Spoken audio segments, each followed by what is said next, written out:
speed or the rate. The word rate means how much, at which an object rotates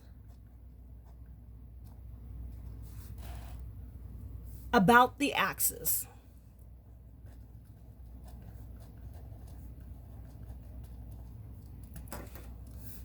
Now, the speed and direction,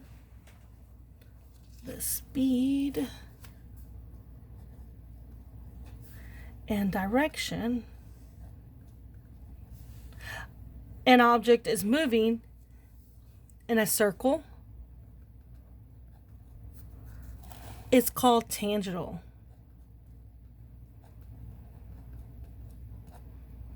Velocity.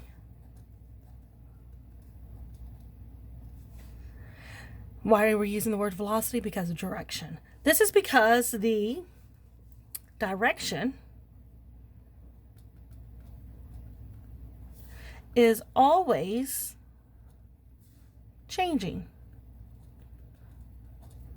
to the circle. All right. And we'll talk about that more. Objects moving in uniform circular motion will have a constant speed. Oops.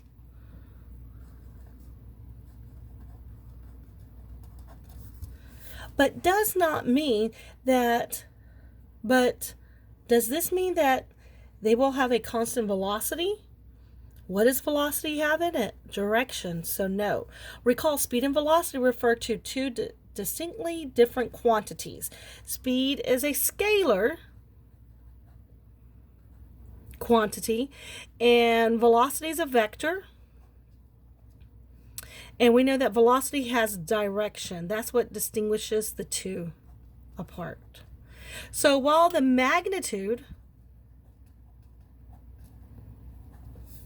of the velocity vector may be constant, right, because it's going the same speed, the direction of that vector is always changing, so it can create a circle. And we will talk about this best. And the word that talks about that or shows that it's always changing is tangential.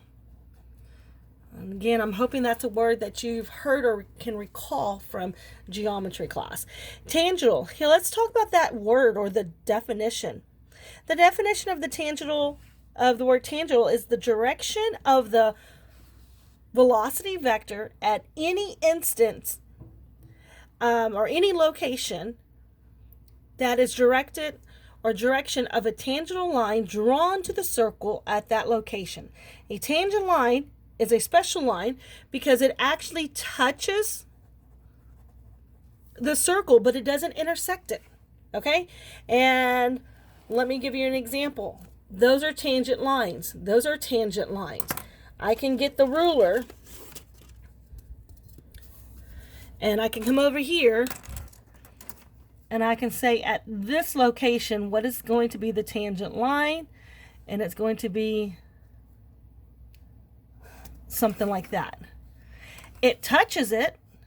Let me come back over here. This tangent line touches the outer edge of the circle, but what? It does not intersect it.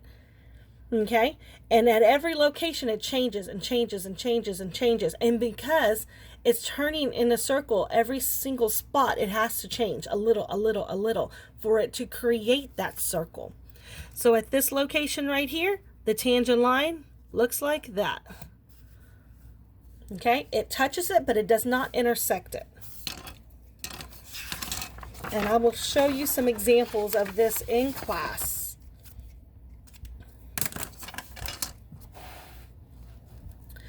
So it says here to summarize it.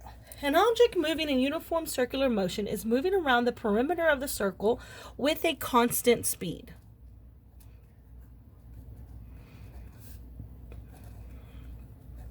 While the speed of the object is constant, the velocity, though, is continuously changing. Is the speed changing? No. What is changing? The actual direction. The direction is always changing because it's directed towards the tangent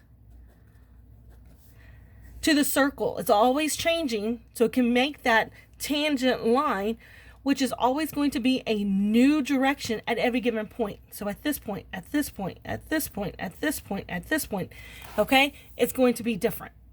Here's a couple examples. Let's pretend that there's a tube here, okay, and this tube actually was like full, but there was a break in it, okay? If my ball is moving in the tube in this direction,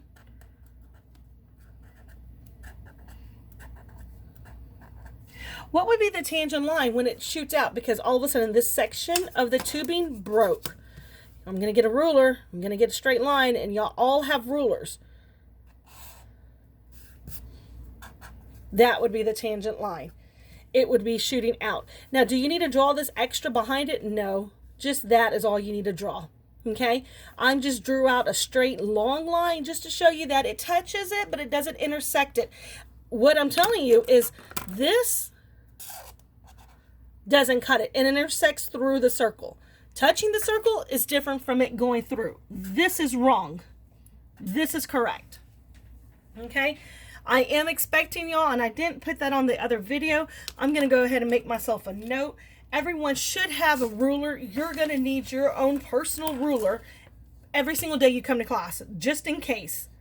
So I'm going to write that in over here to make sure I tell everyone, bring your ruler.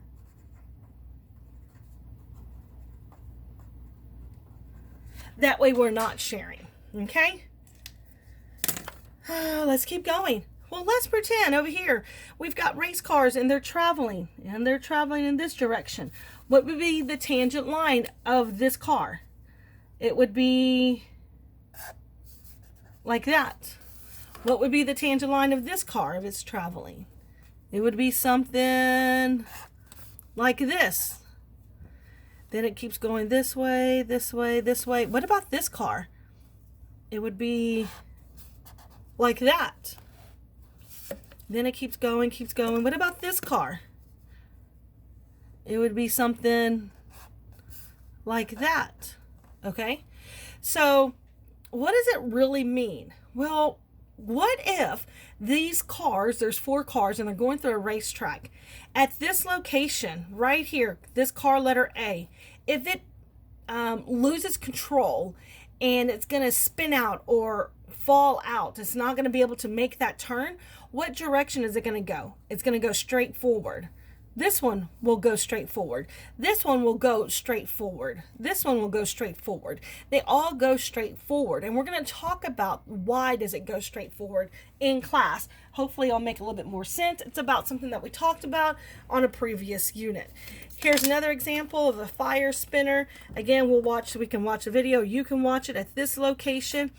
The sparks shoot off. The sparks shoot off. The sparks shoot off. The sparks shoot off. The sparks shoot off. And why do they keep changing direction? Because it has to do that so it can make a perfect circle. Alrighty. So again, the great thing is we'll have class and we'll have some demonstrations. Well, there's equations. And just like in speed and velocity, we can use speed was d over t and velocity was d over t. They're actually used interchangeable, but they actually have the same equation. Unlike that, we actually have different equations, 3 different equations that you can use. The first equation is v sub t, little t, equals 2 pi r over capital T. V sub t equals 2 pi r over period. Or you can use, that is not a W, that is an omega sign. Omega equals theta over lowercase t. Remember what I told you, capital and lower cases make a huge difference in physics. That is a lowercase t for time. Or you can use V sub t equals radius times omega. Okay, and we're going to talk about those a little bit more in just a moment. But those are 3 different equations. Depending on the information that you were given, you can use this one, or this one. Okay, this Let's go through it.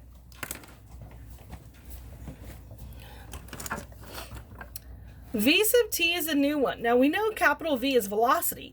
The little t just stands for tangential velocity. So let's write that in.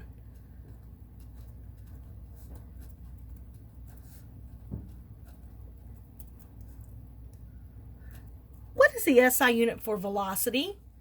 Meters per second. And it's going to be the same thing here, even though it's moving in a circle.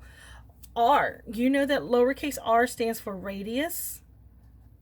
What is radius? Is a distance, so the SI unit's a meter. And capital T stands for period, and period is measured in seconds. Okay, let's keep going. This little thing, this is an omega sign. An omega sign is a Greek letter from the alphabet, or from the Greek alphabet. It is a lowercase omega. There is another one that's an uppercase omega, and it has a different symbol. So this weird W, squiggly W, stands for angular speed. All right, and speed and velocity are pretty much used interchangeable. Now, what is angular speed? Because we have the word angular, it's not going to be meters per second. Angular, we used that word earlier. What did we use it for? Angular displacement. And what was the SI unit for that? We had a rad. We were talking about rads. Speed, seconds. Rad is the distance. The time is the seconds. Seconds is the time. So rad is the distance. Remember, we don't use the distance as if it's going through the circle. This is going to be degrees. We use rads. Theta is going to be angular displacement, the distance. And that was in rads or radians. Lowercase t stands for time, which is in seconds, and that's where we get a rad per second. Now, our next equation is V sub t, which is again tangential velocity,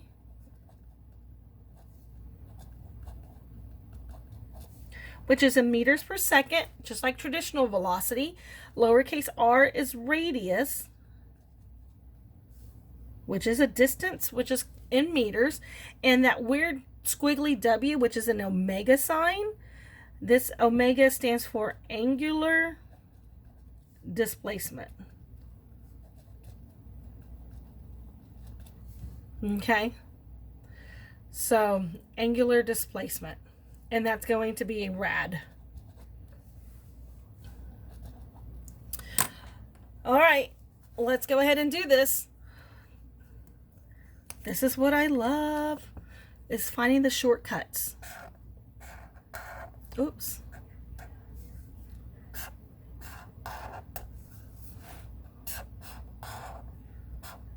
Depending on the units that you were given, then you can determine which equation you need. And if you need to, you're more than welcome to rearrange it algebraically. You can shortcut the rearranging by using the triangle. Cover up the equal part. What is left over? 2 pi r is on top and t is at the bottom. So 2 pi r goes at the top, t at the bottom. What's left over? V sub t. Cover up the equal part. Theta over time. Theta has to go on top because it's on top of the division there. T goes at the bottom, and omega goes over here. Cover up the equal part. R times omega. Radius, this line right here means multiplication, times omega. What's left over? V sub t. And so that's how you plug it into the triangle. Let's practice a few problems because I think we're going to need it. First problem over here, it says here that a car is driving around a perfect circle. It is 5 meters from the center, which means that 5 meters is the radius. And it completes 3 laps, which is the amount of turns, in 60 seconds, the amount of time. Now, what is the radius? 5 meters. What is the period? Well, they didn't give me a frequency, but I know that I'm going to go ahead and I'm going to change it up, and I'm going to put the amount of total time over the total turns. So how much time occurred? 60. How many turns did it do? 3. 60 divided by 3 is 20 seconds. There we go. And tangential velocity of this car. Well, tangential velocity, which equation am I going to use? All I have is radius and I have period. So radius, period, no. Radius, no period. Radius and period, yes. Okay, so tangential velocity equals 2 pi r over capital T. Or 2 times pi, 3.14, times r, which is 5, over period, which is 20 seconds. Oops. Alrighty.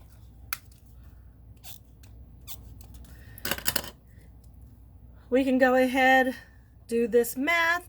Hopefully you check me. 1.57 meters per second is a tangential velocity.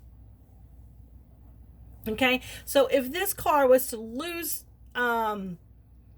lose control over the car when driving in this perfect circle track, when it shot off, how fast is it going to be shooting off at that location? 1.57 meters per second. That's how fast it's going to shoot off.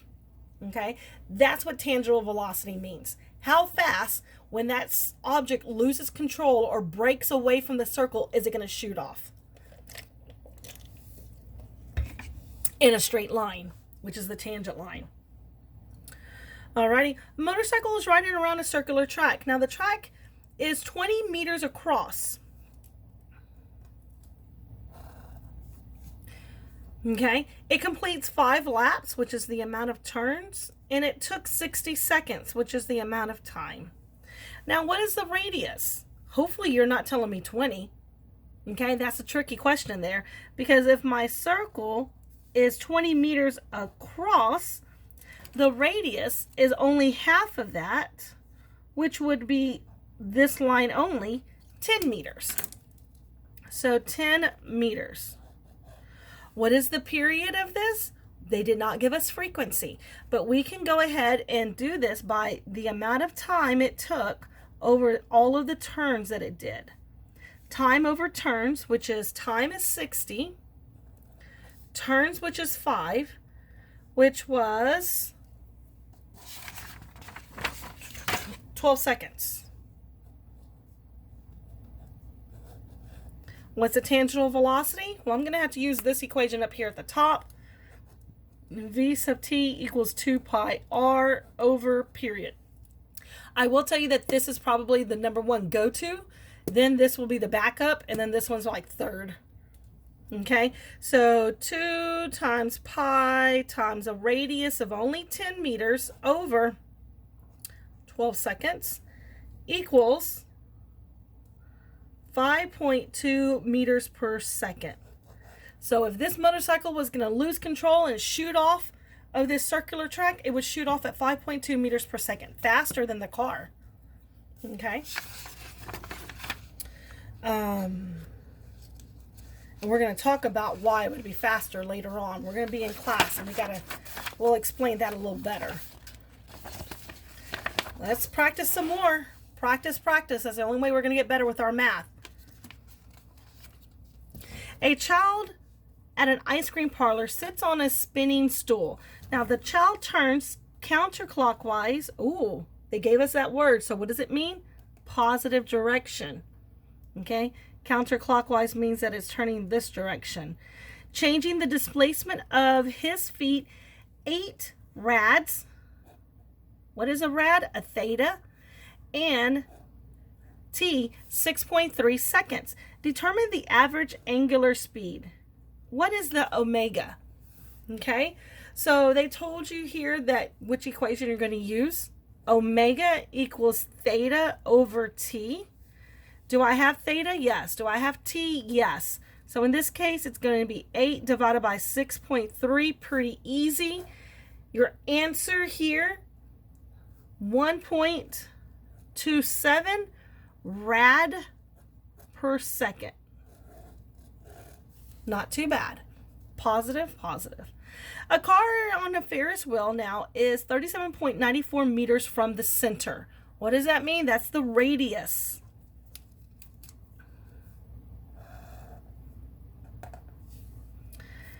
As the Ferris wheel spins, the car moves at an arc length. Oh, arc length is S, lowercase s. 29.8 meters in 50 seconds, T. Determine the angular speed, question mark, omega, of this car on the Ferris wheel. Well, my equation is going to be omega equals theta over time. I was given time. Was I given the theta? No, I was given R and S. But this is going to be a two-step problem. We're going to come over here first, and we can actually solve for the theta. Theta equals S over R. What is S?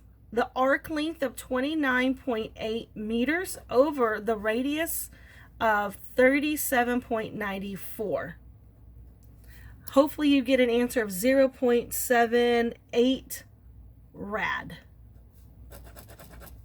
Then we can do our actual equation that we need to do to solve, which is going to come out to 0.78 rads over 50 seconds, which is blank rad per second. Now you can solve that one on your own. Okay? It was a two-step problem, and I know you can do them. A girl ties an toy airplane to the end of a string and swings it above her head.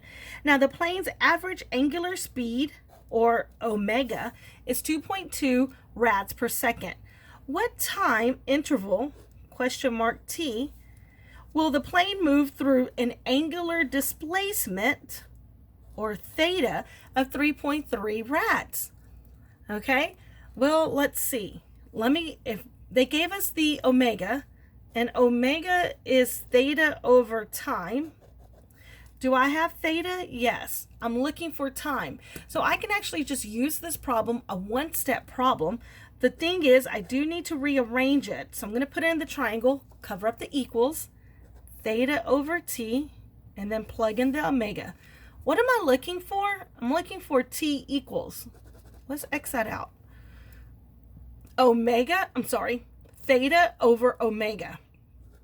Theta over omega, which equals 3.3, right? Rads over 2.2 rad per second. Look at this. I love this. Rads cancel out, seconds are left over, and you get the answer of blank seconds. Okay, so we pretty much did all the practice problems. You need to fill those in. Your notes are due the day of the test. All tests will be in person only, okay? And I need you to take the test on time, because when you don't do that, you might have to take an alternative test, because we're going to go over this test from this unit the following week. And you don't want to take an alternative test. Oh, no. So let's keep going. As an object moving in a perfect I started reading, but let's go back to the word. Centripetal acceleration. Remember, we've talked about acceleration already. Final velocity minus initial velocity divided by the amount of time it took to move. So if an object moving in a perfect circle at a constant speed, is it accelerating? Yes. What word means accelerating? Circle. Why circle? Because there's three ways to change accelerate. Right? Number one, you could speed up. Number two was to slow down. And number three was to change direction. So even though you're going at a constant speed, if you're changing direction, then you are accelerating. Yes. So remember that velocity involves speed and direction.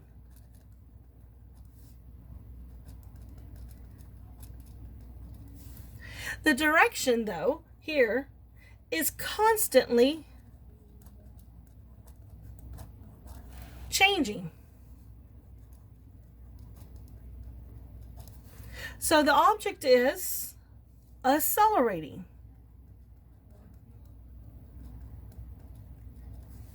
This is called centripetal acceleration. Some people call it centripetal acceleration. They pronounce that centripetal or centripetal. Alrighty. The definition for centripetal acceleration is the acceleration of an object moving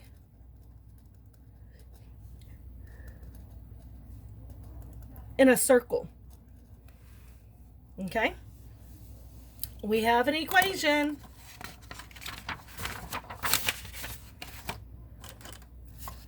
Acceleration. Remember, acceleration was an A? But since it's centripetal, we're going to go ahead and put a little C below it. So A sub C equals VT squared over R. Alrighty?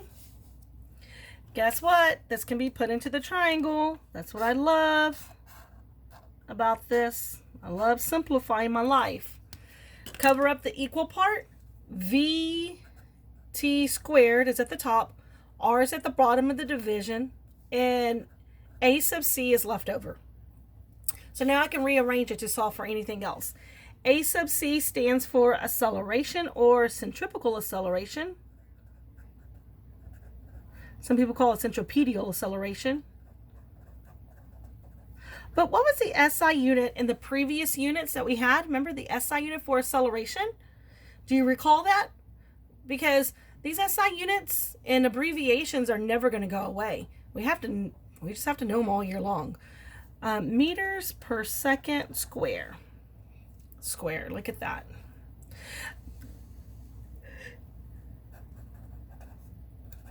Tangential velocity, which is meters per second. R stands for radius, which is a distance in meters. Not too bad. Alrighty, let's practice. Says here that Bob is running around a perfect circle with a radius of 2 meters at a tangential speed of v sub t 5 meters per second. What is Bob's centripetal acceleration? Question mark A sub c. Well, this is a straightforward equation. I don't have to algebraically rearrange it. So let's write that down. A sub c equals vt squared over r, or 5 squared over 2, which equals, what's 5 times 5? 25 divided by 2, which equals 12.5 meters per second square. Not bad? Hopefully not too bad. Let's keep going. Sarah here is riding her bicycle in a circular path that has a diameter of, 50 meters. Okay? Diameter. What is the diameter of a circle? Cut it in half, which is 50. Okay? We don't want that. We want to, which is, what is this? 25. So R equals 25. She has a tangential velocity of v sub t 10. What is her centripetal acceleration? A sub c. Well, let's go ahead. We're having to solve for it. We do not have to rearrange it. A sub c equals vt squared over r. Vt squared is actually 10 squared over 25. 10 squared is 100 divided by 25. 100 divided by 25 equals blank meters per second square. Alrighty. Okay, I'm going to pause here. I know this is probably like part 3 or something, and then we'll do another part. Yes, my videos do take a little bit of time, okay? But you need to do them at home for the second semester. We are not going to be doing notes. We will be going over the notes, not doing the notes in class, okay? So going over notes in class, you are doing the notes at home. All right, have a good day, and I will see you on the next part.